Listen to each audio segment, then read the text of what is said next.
Jokainen, kun on auton renkaita vaihtanut, tietää kuinka hankala on saada vanteen ja navan pultin reiät kohrakkain. Nyt siihen on hyvä ratkaisu, kohdistuspultti. Yksinkertainen halpa laite. Se kierretään navaan yhteen reikään. Noin.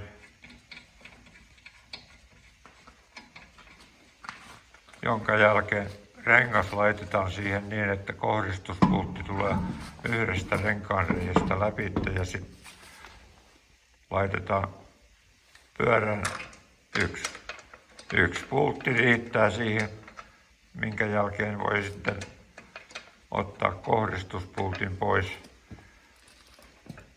kiertää pois ja tämä on näin yksinkertainen homma ja halpa lisälaite eikä tarvii muuta kuin pistää hyvän talteen, puolen vuoden päästä on uudelleen käytössä.